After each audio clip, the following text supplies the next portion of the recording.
ఓం నమో వెంకటేశాయ. ఆధ్యాత్మిక విశేషాలకు స్వాగతం. ముందుగా ప్రధానాంశాలు.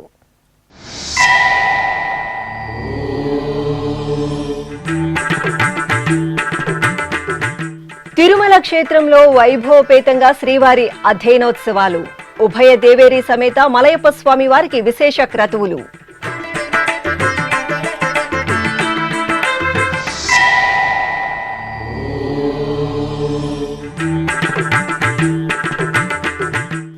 శ్రీవాణి ట్రస్ట్ నిధులతో నిర్మించిన శ్రీ రేణుకా మాతమ్మ ఆలయం. ఆలయంలో అభివృద్ధి పనులను పరిశీలించిన TTD chairman BR Naidu.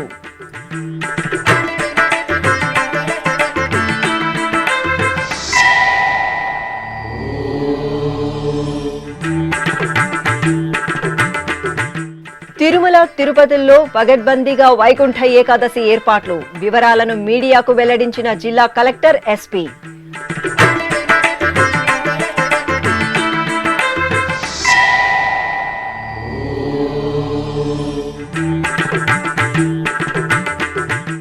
వామనావతారంలో Ramayya తండ్రి అద్భుత అనుగ్రహం. భద్రాచల క్షేత్రంలో వైకుంఠ ఏకాదశి ముక్కోటి ఉత్సవాలు.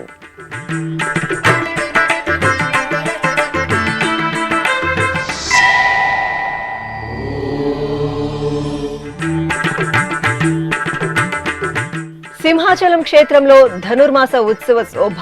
శ్రీ వరాహ నృసింహునికి తిరువీధి ఉత్సవం.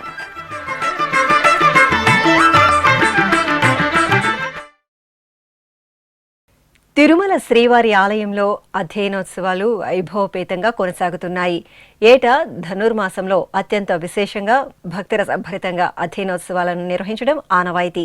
వైకుంఠ ఏకాదశికి 11 రోజుల ముందు నుండి ప్రారంభమయ్యే ఈ ఉత్సవాల్లో తొలి 11 రోజులు పగల్పత్తు ఉత్సవాలు, తరువాత రాపత్తు ఉత్సవాలను వైభవపేతంగా నిర్వహిస్తారు. ఈ నేపథ్యంలో అధ్యయనోత్సవాల్లో బుధవారం రాత్రి తిరుమల శ్రీవారి ఆలయంలోని రంగనాయక మండపంలో పెద్దశేష వాహనంపై శ్రీదేవి భూదేవి సమేత శ్రీ మలయప్ప స్వామి ఉత్సవాలను సకల స్వర్ణాభరణాలు, సుగంధ పరిమళ పుష్పమాలలతో తేజో విరాజితంగా అలంకరించి వేంచేపు చేశారు. టీటీడీ శ్రీ పెద్దజీయర్ స్వామి, శ్రీ చిన్నజీయర్ స్వామి, ఏకాంగి ఆచార్య పురుషులు, శ్రీ వైష్ణవులు శ్రద్ధ భక్తులతో ఆళ్వార్లు రచించిన దివ్య ప్రబంధ పాసురాలను గానం చేయగా అర్చకులు స్వామి అమ్మవార్లకు మహామంగళ హారతులు సమర్పించారు.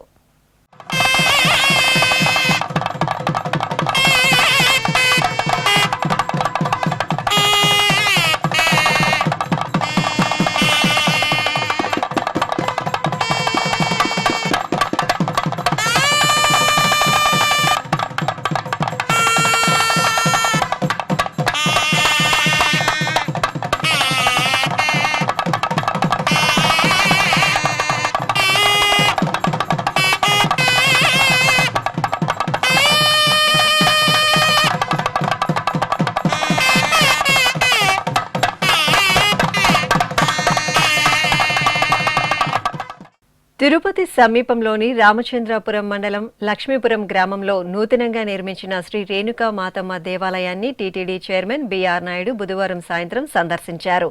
తిరుమల తిరుపతి దేవస్థానం శ్రీవాణి ట్రస్ట్ నిధులతో సమరసత సేవా ఫౌండేషన్ ఆధ్వర్యంలో ఈ ఆలయాన్ని నిర్మించడం జరిగింది. ఈ సందర్భంగా చైర్మన్ బిఆర్ నాయుడు దేవాలయ అభివృద్ధి పనులను పరిశీలించారు. శ్రీ రేణుకా మాతమ్మను దర్శించుకున్నారు. అనంతరం జరిగిన సభా ప్రాంగణంలో మారుమూల గ్రామాల్లో కూడా ప్రజలు రోజు ఆధ్యాత్మిక, సామాజిక కార్యక్రమాలను నిర్వహించడం సంతోషకరమన్నారు. తిరుమల శ్రీ వెంకటేశ్వర స్వామివారి ఆలయంలో డిసెంబర్ 30వ తేదీ నుండి జనవరి 8వ తేదీ వరకు జరిగే వైకుంఠ ద్వార దర్శనాలకు సమున్నతమైన ఏర్పాట్లు చేశామని తిరుపతి జిల్లా కలెక్టర్ డాక్టర్ ఎస్ వెంకటేశ్వర్ తెలిపారు. తిరుపతిలోని జిల్లా పోలీసు కార్యాలయంలో జరిగిన పాత్రికేయుల సమావేశంలో కలెక్టర్ ఎస్పీ సుబ్బరాయుడుతో కలిసి వైకుంఠ ఏకాదశి ఏర్పాట్లపై మీడియాతో మాట్లాడారు. ఈ సందర్భంగా కలెక్టర్ వెంకటేశ్వర్ మాట్లాడుతూ రాష్ట్ర ప్రభుత్వ ఆదేశాల మేరకు టీటీడీ, విజిలెన్స్, పోలీస్, రెవెన్యూ శాఖల ఆధ్వర్యంలో సామాన్య భక్తులకు దర్శనం లభించేలా పటిష్ట చర్యలు తీసుకున్నామని వెల్లడించారు. ఈ నెల డిసెంబర్ 30 నుంచి జనవరి 8వ తారీఖు వరకు వైకుంఠ ఏకాదశి మనము జరుపుకోబోతున్నాం.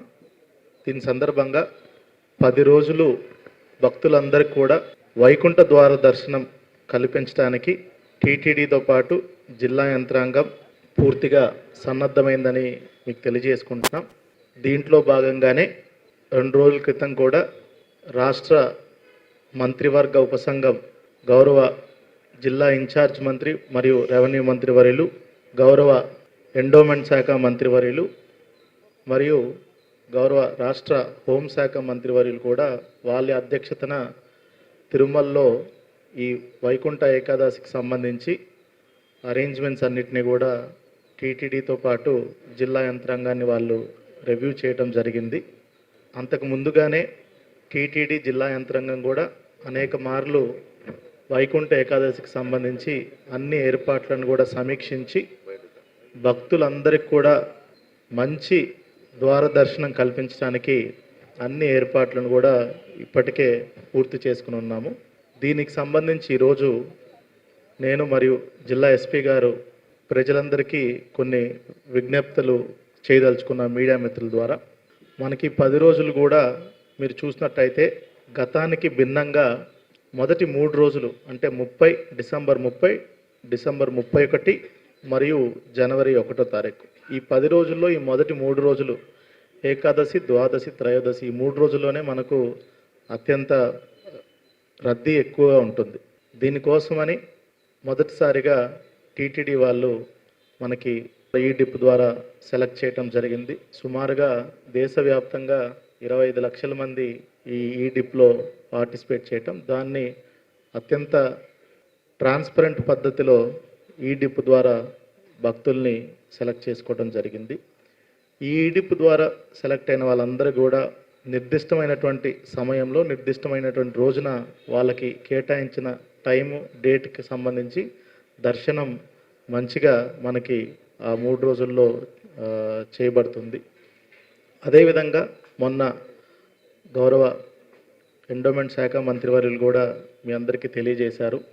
మొత్తం 10 రోజుల్లో కూడా సుమారుగా 90% పైచిలుకు సమయాన్ని టీటీడీ వాళ్ళు సామాన్య భక్తులకే కేటాయించడం జరిగింది. మిగతా డోనర్స్కి కానీ, విఐపీలకు కానీ, వివిఐపీలకు కానీ 10% కంటే తక్కువ సమయాన్ని కేటాయించడం జరిగింది.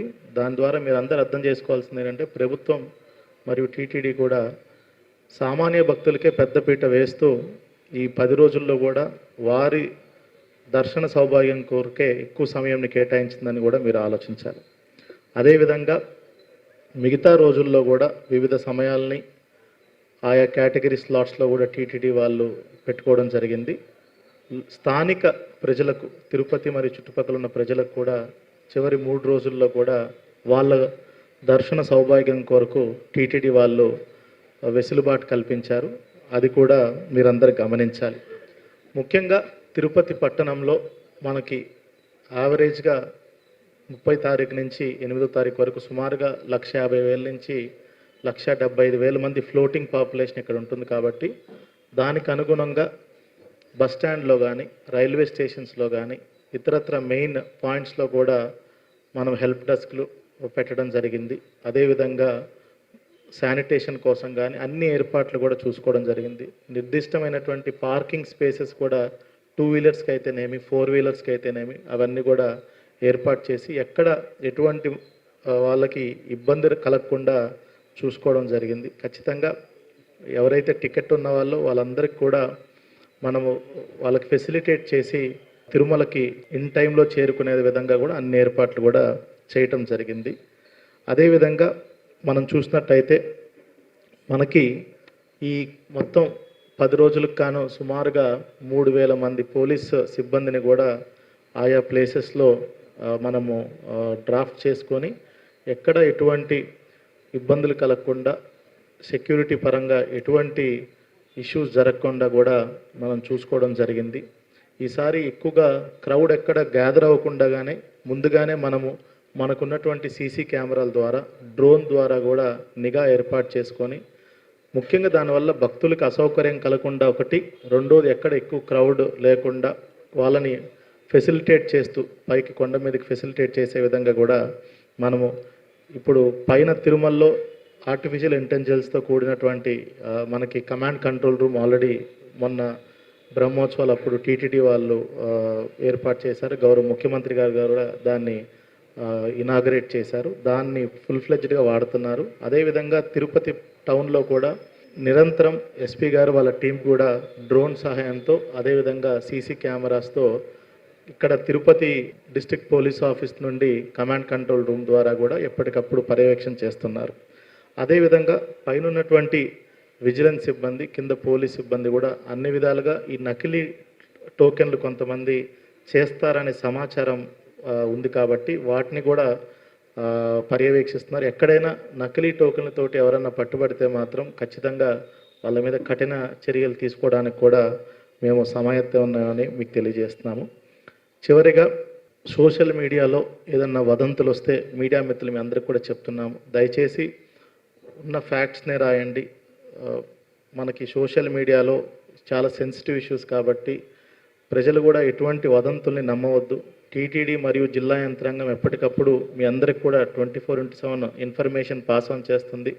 కేవలం వాటిని మాత్రం మీరు అనుసరించాల్సిందిగా కోరుతున్నాను. సోషల్ మీడియాలో వస్తున్నటువంటి వదంతులను కానీ ఎవరు కూడా ఎట్టి పరిస్థితుల్లో వాటిని నమ్మవద్దని కూడా కోరుకుంటున్నాను. తిరుపతి ఎస్పీ ఎల్ సుబ్బరాయుడు మాట్లాడుతూ తిరుమల, తిరుపతిలో వైకుంఠ ద్వార దర్శనాల సందర్భంగా పటిష్ట బందోబస్తు ఏర్పాటు చేశామని, ముఖ్యమైన ప్రాంతాల్లో సీసీ కెమెరాలు, డ్రోన్ కెమెరాలతో నిఘా ఉంచుతామని పేర్కొన్నారు. వైకుంఠ ఏకాదశి రాబోయే 30వ తారీఖు నుండి 31 జనవరి 1, 26 3 రోజులు మరియు మిగతా రోజులు 8వ తారీఖు వరకు ఏర్పాటు చేయడం జరిగింది.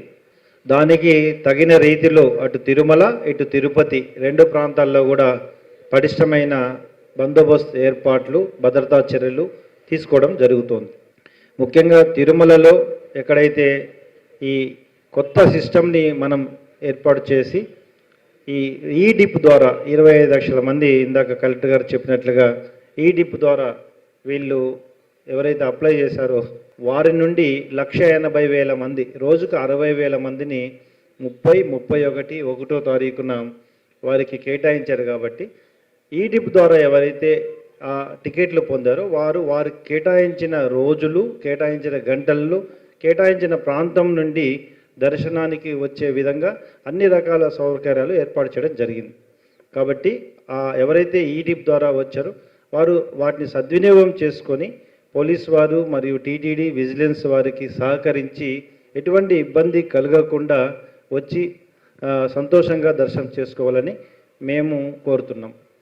ముఖ్యంగా ఇటీవల కాలంలో TTD board, group of ministers మీటింగ్లో కూడా చాలా కూలంకషంగా ఇవన్నీ కూడా చర్చించడం జరిగింది.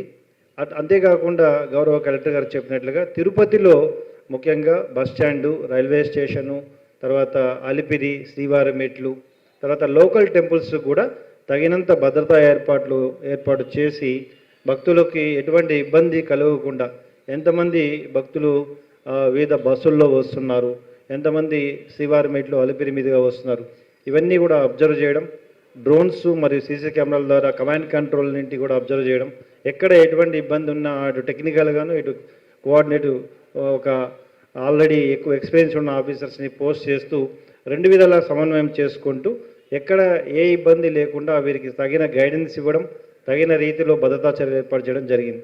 తప్పకుండా మీడియా మిత్రులు, తర్వాత ప్రజలు అందరూ కూడా వీరిని పూర్తిగా ఎక్కువగా ఎడ్యుకేట్ చేయాల్సిన అవసరం ఉంది, అవేర్నెస్ చేయాల్సిన అవసరం ఉంది. ఒక కొత్త సిస్టమ్ని ఇప్పుడు తిరుమల దర్శనం కోసం, వైకుంఠ ఏకాదశి కోసం ఏర్పాటు చేసినప్పుడు ఈ కొత్త సిస్టమ్ని ఎక్కువగా రాష్ట్ర వ్యాప్తంగా, దేశవ్యాప్తంగా దాదాపు 25 లక్షలు అటు జమ్మూ కాశ్మీర్ నుండి కింది తమిళనాడు వరకు ప్రతి రాష్ట్రం నుండి కూడా అప్లై చేసుకున్నారు. వారిలో బేస్డ్ ఆన్ దట్ వీళ్ళు సెలెక్ట్ కూడా అయ్యారు. ఫర్ ఎగ్జాంపుల్ జమ్మూ కాశ్మీర్ నుండి 20 మంది సెలెక్ట్ చేస్తే 2 వ్యక్తులకు టోకన్స్ రావడం జరిగింది. సో ఆ విధంగా వీళ్ళందరూ కూడా వివిధ ప్రాంతాల నుండి వస్తారు. కాబట్టి ఆల్రెడీ రోజుకి 60,000 మంది టోకన్స్ ఇచ్చారు. కాబట్టి మొదటి 3 రోజులు వారు ఖచ్చితంగా, మిగతా భక్తులు ఖచ్చితంగా దీన్ని అర్థం చేసుకోవాలి. ఖచ్చితంగా ఎవరైతే టోకన్స్ ఉన్నారో వారు కూడా వారు కేటాయించిన రోజు వారు కేటాయించిన స్లాట్స్ ప్రకారం వస్తే ఎటువంటి ఇబ్బంది లేకుండా దర్శనం కలిగే అవకాశం ఉంటుంది. దాంతోపాటు ఇటు ట్రాఫిక్ మేనేజ్మెంట్ అయితే కింద తిరుమల కానీ తిరుపతిలో కానీ లాస్ట్ మనం బ్రహ్మోత్సవాల్లో చేసినట్లుగా ఇక్కడ కూడా సెపరేట్ ట్రాఫిక్ పార్కింగ్ స్లాట్స్ కానీ తర్వాత ట్రాఫిక్ మేనేజ్మెంట్ కానీ ఏర్పాటు చేయడం జరిగింది. RTC bus stand, railway station మరియు అలిపిరి దగ్గర అటు హెల్ప్ డెస్క్లు గౌరవ కలెక్టర్ గారు చెప్పినట్లుగా, అదేవిధంగా మెడికల్ టీమ్స్, అన్ని క్రైమ్ టీమ్స్ అన్నిటినీ కూడా మనం డిప్లాయ్ చేయడం జరుగుతుంది. ముఖ్యంగా ఎటువంటి ఇబ్బంది కలగకుండా భక్తులు వచ్చిపోవడానికి కావాల్సిన అన్ని సౌకర్యాలు ఏర్పాటు చేస్తూ, ముఖ్యంగా మరొక మనవి రాష్ట్ర వ్యాప్తంగా వస్తున్న భక్తులకు, తర్వాత ఇక్కడ తిరుపతిలో ఉన్న ప్రజలకు మీరందరూ సహకరించాలి. 2వ తారీఖు నుండి 8వ తారీఖు వరకు కూడా మళ్ళీ వైకుంఠ ఏకాదశి ఉంటుంది కాబట్టి యాజ్ పర్ ద ప్రోటోకాల్ ప్రకారం అందరికీ కూడా దర్శనం కలుగుతుంది. బట్ ఒకటి కొన్ని సామాజిక మాధ్యమాలు కానీ ఇటీవల కాలంలో కూడా ఒక కేసు తీసేయడం జరిగింది. వైకుంఠ ద్వార దర్శనం చేయిస్తాము అని కొంతమందితో డబ్బులు వీళ్ళు వేయించుకోవడం, తర్వాత నా దగ్గర టోకెన్ ఉందని చెప్పి నేను మీకు ఇస్తాను టోకెన్ అని చెప్పి ఇంపర్సనేషన్ చేయడం, ఇలాంటివి. సో ఇంపర్సనేషన్, నాకు ఒక వ్యక్తికి వచ్చిన టోకెన్ ఇంకో వ్యక్తికి ఇవ్వడం తప్పు. ఇచ్చిన వ్యక్తి తీసుకొచ్చిన వ్యక్తి ఇద్దరు కూడా ఖచ్చితంగా వారిపై కూడా కేసు తీసేయడం జరుగుతుంది. కాబట్టి ఎవరికి టోకెన్ నిర్దిష్టంగా వచ్చిందే వారే రావాలి. వాళ్ళ ఆధార్ కార్డు, వాళ్ళ ఐడెంటిటీ ప్రకారం మాత్రమే వాళ్ళు రావాలి. ఇంపర్సనేషన్, ఒక వ్యక్తికి బదులు ఇంకో వ్యక్తి రావడం, లేదా సోషల్ మీడియాలో ఇటీవల కాలంలో వచ్చినట్లుగా కొంతమంది వ్యక్తులు మీకు దర్శనం కల్పిస్తామని చెప్పి ఫేక్ టోకన్స్ క్రియేట్ చేయడం, వీటన్నిటిపై కూడా పూర్తిగా క్యూఆర్ కోడ్ ద్వారా వెరిఫై చేయడం జరుగుతుంది. తప్పకుండా అటువంటివి ఏమైనా జరిగితే వారిపై ఐపీసీ కేసులు రిజిస్టర్ చేయడం, తర్వాత వారిపై తగిన చట్టపరంగా చర్య తీసుకోవడం కూడా జరుగుతుంది. తప్పకుండా అందరికీ కూడా భక్తులకి మనవి ఇవన్నీ కూడా సహకరించాలి. ఎటువంటి సోషల్ మీడియాలో వదంతులు నమ్మాల్సిన పని లేదు. అఫిషియల్ పోర్టల్స్ లేదా అఫిషియల్ ఏవైతే అధికారులు ఇస్తారో వాటిని మాత్రమే మీరు పరిగణలోకి తీసుకోవాలని కోరుతున్నాను. తిరుమలలో పూర్తిగా అటు కమాండ్ కంట్రోల్ పరంగా అనేక 3000 కెమెరాస్ ఉన్నాయి. అటు టీటీడీ, ఇటు విజిలెన్స్, తర్వాత పోలీస్ వారు ఇంటిగ్రేటెడ్ కమాండ్ కంట్రోల్ ద్వారా అటు మ్యాట్రిక్స్ కెమెరాస్, ఏఎన్పిఆర్ కెమెరాస్ ద్వారా లైవ్ ని చెక్ చేసుకుంటూ ప్రత్యేకంగా ఒక ఆఫీసర్ని అలొకేట్ చేసి అక్కడ పరిశీలించడం జరుగుతుంది. అదేవిధంగా తిరుపతిలో మనకి పైన డ్రోన్స్ వాడే అవకాశం లేదు కాబట్టి, బట్ తిరుపతి పరంగా చూసినప్పుడు railway station, bus stand, Alipiri, శ్రీవారి మెట్లు, అటు గరుడా సర్కిల్ అన్ని చోట్ల కూడా స్టాటిక్ డ్రోన్స్ ద్వారా మనం అబ్జర్వ్ చేయడం, ఆ పబ్లిక్ యొక్క గ్యాదరింగ్ని, వాళ్ళ మూమెంట్ని పూర్తిగా అటు డ్రోన్స్ ద్వారా ఇక్కడున్న కమాండ్ కంట్రోల్ ద్వారా కూడా పూర్తిగా అబ్జర్వ్ చేయడం జరుగుతుంది. కాబట్టి అందరూ కూడా ముఖ్యంగా ఈ కొత్త సిస్టమ్ని ఏర్పాటు చేసినాక మనం గైడ్ చేయాల్సిన అవసరం ఉంది వివిధ ప్రజలకి, అందరికీ కూడా. సో దీంట్లో మీరు ప్రముఖ పాత్ర పోషిస్తారని నేను కోరుకుంటున్నా. అదేవిధంగా టీటీడీ, విజిలెన్స్, గౌరవ కలెక్టర్ గారి ఆధ్వర్యంలో రెవెన్యూ విభాగము, పోలీస్ విభాగము అందరూ కూడా ఒకే డైరెక్షన్లో రాబోయే వైకుంఠ ఏకాదశిని సక్సెస్ఫుల్లీ కంప్లీట్ చేస్తామని మీ అందరి సహకారాన్ని కోరుకుంటూ ముగిస్తున్నాను. Thank you. శ్రీ మహావిష్ణువు దశావతారాల్లో విశిష్టమైన వామన అవతారంలో రామయ్య తండ్రి భక్తులకు ఉత్సవ శోభితంగా దర్శనమిచ్చారు. దక్షిణ అయోధ్యగా భాసిల్లుతున్న భద్రాచలంలో వైకుంఠ ఏకాదశి ముక్కోటి ఉత్సవాలు వైభవంగా జరుగుతున్నాయి. ఉత్సవాల్లో భాగంగా అర్చకులు ఆలయంలోని బేడ మండపంలో సీతాలక్ష్మణులు, పరివార దేవతలను పుష్పశోభితంగా కొలువుతీర్చి ప్రత్యేక పూజలు జరిపారు. ఇక శ్రీరామచంద్రమూర్తికి వామన అలంకారం చేసి కొలువుతీర్చారు. విశేష ఆరాధనలు జరిపి నైవేద్యం, మహామంగళహారతులు సమర్పించారు. భక్తులు జై శ్రీరామ్ నామస్మరణలు చేస్తూ వామనావతారంలో అనుగ్రహిస్తున్న జగదభిరాముని సేవించి తరించారు. కాకినాడ జిల్లా పిఠాపురంలోని ప్రసిద్ధ శ్రీ కుంతి మాధవస్వామి వారి ఆలయం ఉత్సవ పరిమళాలను వెదజల్లింది. ధనుర్మాస వేడుకల్లో భాగంగా అర్చకులు ప్రాతకాలమే కుంతి మాధవస్వామి వారికి నిత్య ఆరాధనలు జరిపారు. ఆపై పాలు, పెరుగు, తేనె, పంచదార, కొబ్బరి నీరు, పసుపు, కుంకుమ, చందనం తదితర సుగంధ పరిమళ ద్రవ్యాలతో అభిషేకం చేశారు. తరువాత స్వామివారికి వర్ణశోభిత పుష్పమాలలతో అలంకరణలు చేసి ధూపదీప నివేదనలు, మహామంగళహారతులు సమర్పించారు. పార్వతీ పరమేశ్వరుల ప్రియసుతుడైన శ్రీ వినాయక స్వామి వారు అభిషేక ద్రవ్యాల్లో దివ్యంగా అనుగ్రహించారు. శ్రీకాకుళం నాగవళి నదీ తీరాన నెలవైన శ్రీ త్రిపుర సుందరి కాలభైరవ స్వామి దేవాలయంలో శ్రీ లక్ష్మీ గణపతి స్వామి అభిషేకం విశేషంగా జరిగింది.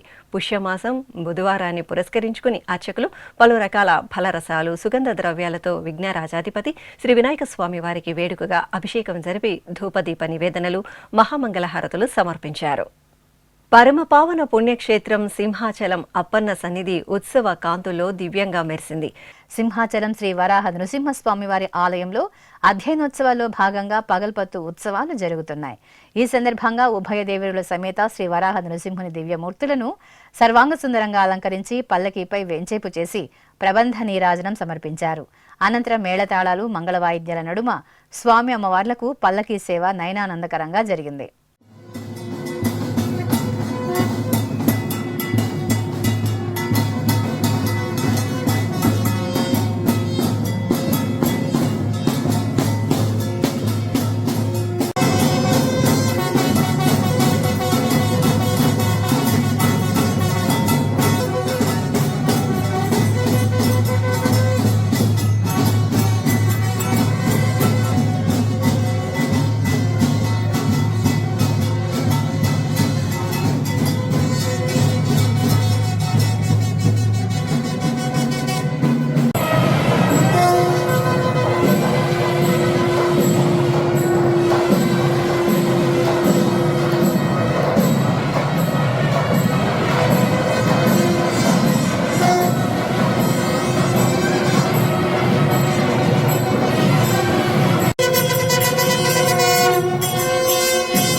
తిరుపతిలోని శ్రీ వెంకటేశ్వర శిల్ప కళాశాల విద్యార్థి హరినాథ్కు అరుదైన గౌరవం లభించింది. లెదర్ పప్పెటరీ కళలో గీసిన శ్రీకృష్ణుని గీతోపదేశం చిత్రానికి జాతీయ స్థాయిలో అవార్డు లభించింది.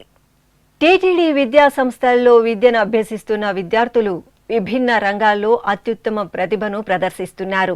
ఎందరో విద్యార్థులు రాష్ట్ర, జాతీయ స్థాయిలో తమకు అభినవేశం ఉన్న కళలు, సాంస్కృతిక క్రీడా కార్యక్రమాల్లో పాల్గొని అవార్డులను పొందుతున్నారు. ఈ కోవలోనే టీటీడీ ఆధ్వర్యంలోని శ్రీ వెంకటేశ్వర శిల్ప కళాశాలలో కలంకారీ కోర్సులో శిక్షణ పొందుతున్న కండే హరినాథ్ లెదర్ పెప్పటరీ కళపై ఆసక్తితో శ్రీకృష్ణుని గీతోపదేశంపై అతను తయారు చేసిన చిత్రం ఎంతో అపురూపంగా నిలిచింది. ఈ చిత్రానికి 2024వ సంవత్సరానికి గాను జాతీయ హ్యాండీక్రాఫ్ట్ అవార్డు లభించడం ఎంతో విశేషం. డిసెంబర్ 9వ తేదీ న్యూఢిల్లీ విజ్ఞాన భవన్లో జరిగిన కార్యక్రమంలో కేంద్ర జౌళి శాఖ మంత్రి గిరిరాజ్ సింగ్ చేతుల మీదుగా జాతీయ హ్యాండీక్రాఫ్ట్ అవార్డును అందుకున్నారు. అదేవిధంగా ఆంధ్రప్రదేశ్ ప్రభుత్వం తరపున శ్రీకాళహస్తిలో జరిగిన ఓ కార్యక్రమంలో ఆంధ్రప్రదేశ్ రాష్ట్ర బీసీ సంక్షేమ శాఖ మంత్రి ఎస్ సవిత, రాష్ట్ర హ్యాండీక్రాఫ్ట్ సలహాదారు, టీటీడీ పాలక మండలి సభ్యురాలు సుచిత్ర ఎల్లా హరినాథ్ను ఘనంగా సత్కరించి మెమెంటోను అందజేశారు. సత్యసాయి జిల్లా ధర్మవరం పట్టణానికి చెందిన హరినాథ్ తల్లిదండ్రులు, తాతలు కూడా జాతీయ హ్యాండీక్రాఫ్ట్ రంగంలో విశేషంగా రాణించి రాష్ట్ర, జాతీయ స్థాయిలో లెదర్ పెప్పెట్ చిత్రాలకు అవార్డులు అందుకోవడం అద్భుతమనే చెప్పవచ్చు. ఈ సందర్భంగా శిల్ప కళాశాల ప్రిన్సిపాల్ కె వెంకటరెడ్డి ఎస్వీబీసీతో మాట్లాడుతూ తమ కళాశాలలో చదువుతున్న విద్యార్థులు రాష్ట్ర, జాతీయ స్థాయిలో ఎంతగానో రాణిస్తున్నారని పేర్కొన్నారు. ఓం నమో వెంకటేశాయ. తిరుమల తిరుపతి దేవస్థానం వారు సంప్రదాయ ఆలయ శిల్పకళలను మరింత అభివృద్ధి చేయాలి, భవిష్యత్తు తరాల వారికి అందించాలన్న సత్సంకల్పంతో ఈ సంస్థని 1960వ సంవత్సరంలో స్థాపించడం జరిగింది. ఈ సంస్థలో 4 సంవత్సరముల డిప్లొమా కోర్సు, 2 సంవత్సరముల సంప్రదాయ కలంకారీ కోర్సులకు విద్యార్థులను చేర్చుకొని వారికి శిక్షణ ఇవ్వడం జరుగుతుంది. ఈ 2 సంవత్సరముల సంప్రదాయ కలంకారీ కోర్సులో ఈ సంవత్సరం మొదటి సంవత్సరం చదువుతున్నటువంటి కండే హరినాథ్ అనేటువంటి విద్యార్థి 2024వ సంవత్సరానికి గాను సెంట్రల్ గవర్నమెంట్ వారు హ్యాండీక్రాఫ్ట్స్ డిపార్ట్మెంట్ వారు అనౌన్స్ చేసినటువంటి నేషనల్ అవార్డ్స్లో ఈ విద్యార్థి నేషనల్ స్పెషల్ అవార్డు అందుకున్నారు. ఈ నెల డిసెంబర్ 9వ తేదీన సెంట్రల్ మినిస్టర్ గిరిజా సింగ్ గారి దగ్గర నుంచి ఈ అవార్డుని అందుకుని వచ్చాడు ఈ విద్యార్థి. మన సంస్థకి మాకు కూడా చాలా గర్వకారణంగా ఉంది. మన కళాశాలలో శిక్షణ పొందుతున్నటువంటి విద్యార్థి ఒక నేషనల్ అవార్డు అందుకోవడము. అతడు లెదర్ పెప్పర్డ్లో ఈ గీతోపదేశం అనేటువంటి సన్నివేశాన్ని చిత్రీకరించడం జరిగింది. ఆ విద్యార్థి రాబోయే సంవత్సరం 25, 26వ సంవత్సరంలో కూడా అదే మాదిరిగా మరిన్ని అవార్డులు అందుకోవాలని ఆకాంక్షిస్తూ, ఇంకా మా విద్యార్థులు కూడా వివిధ రంగాలలో కూడా అనేకమైనటువంటి అవార్డులు కూడా అందుకుంటూ ఉన్నారు. అదేవిధంగా అందుకోవాలని భవిష్యత్తులో కూడా ఆకాంక్షిస్తూ వారందరికీ కూడా అభినందనలు తెలుపుతూ, అట్లాగే ఈ అవార్డు అందుకున్నటువంటి హరినాథుని కూడా అభినందిస్తూ ఉన్నాము. ఓం నమో వెంకటేశాయ. ఇప్పుడు ఒక చిన్న విరామం. వేగవంతమైన నేటి ఆధునిక కాలానికి తగ్గట్టుగా అంతర్జాలంలో తొలిసారిగా తిరుమల శ్రీవారి అనుగ్రహంతో మీ వీణుల విందుకై ఆధ్యాత్మిక ఆనందానికై వస్తున్న శ్రీవారి మరో శ్రవణ భక్తి తరంగం ఎస్విబిసి ఆన్లైన్ రేడియో వినరో భాగ్యము. వినరో భాగ్యము విష్ణు కథ. వినండి, విని తరించండి. కేవలం మీ అరచేతిలో నిరంతరం ఉండే మీ మొబైల్ ఫోన్లో ఎస్విబిసి ఆన్లైన్ రేడియో ప్రసారాలు ప్రపంచ వ్యాప్తంగా మీరు ఎక్కడున్నా సరే మీ రోజువారీ పనులు చేస్తూనే శ్రవణానందంగా వింటూ సాగిపోండి. ఆధ్యాత్మిక ఆనందాన్ని పొందండి. 24 గంటలు ఆన్లైన్లో మీకు తోడుగా ఎస్విబిసి ఆన్లైన్ రేడియో. మరి ఇంకెందుకు ఆలస్యం? వెంటనే మీ మొబైల్లో ఎస్విబిసి యాప్ డౌన్లోడ్ చేసుకోండి. ఎస్విబిసి ఆన్లైన్ రేడియోను ఆలకించండి, ఆస్వాదించండి. తిరుమల శ్రీవారి అనుగ్రహాన్ని పొందండి. ఓం నమో వెంకటేశాయ. ఆధ్యాత్మిక విశేషాలకు తిరిగి స్వాగతం. కర్నూలు జిల్లా మామిడాలపాడులో నెలవైన శ్రీ గోదా రంగనాయకి సమేత శ్రీ రంగనాథ స్వామివారి ఆలయంలో ధనుర్మాస ఉత్సవాలు ఘనంగా జరుగుతున్నాయి. ఉత్సవాలను పురస్కరించుకుని అర్చకులు శ్రీదేవి భూదేవి సమేత శ్రీ రంగనాథ స్వామివారికి, అలాగే శ్రీ గోదాదేవి అమ్మవారికి విశేష ఆరాధనలు నిర్వహించారు. తరువాత గోదాదేవి అమ్మవారికి పూమాలను సమర్పణ చేసి తిరుప్పావై పాసుర నివేదన జరిపి హారతులు సమర్పించారు. పశ్చిమ గోదావరి జిల్లా పాలకొల్లులో చినగోపురంగా ప్రసిద్ధి చెందిన అష్టభుజ లక్ష్మీనారాయణ స్వామి వారి దేవాలయంలో తిరుప్పావై ప్రవచన కార్యక్రమం భక్తరసభరితంగా సాగింది. తిరుమల తిరుపతి దేవస్థానం హిందూ ధర్మ ప్రచార పరిషత్ ఆధ్వర్యంలో ధనుర్మాసం 30 రోజుల పాటు తిరుప్పావై పాసుర పారాయణం నిర్వహిస్తారు. ఈ సందర్భంగా తోట వరలక్ష్మి తిరుప్పావై ప్రవచన కార్యక్రమంలో భక్తులు పాల్గొని తీర్థప్రసాదాలు స్వీకరించారు. ఆధ్యాత్మిక విశేషాలు ఇంతటితో సమాప్తం. తిరిగి రేపు మధ్యాహ్నం 1 గంటకు ప్రసారమయ్యే ఆధ్యాత్మిక విశేషాల్లో మళ్ళీ కలుసుకుందాం. ఓం నమో వెంకటేశాయ.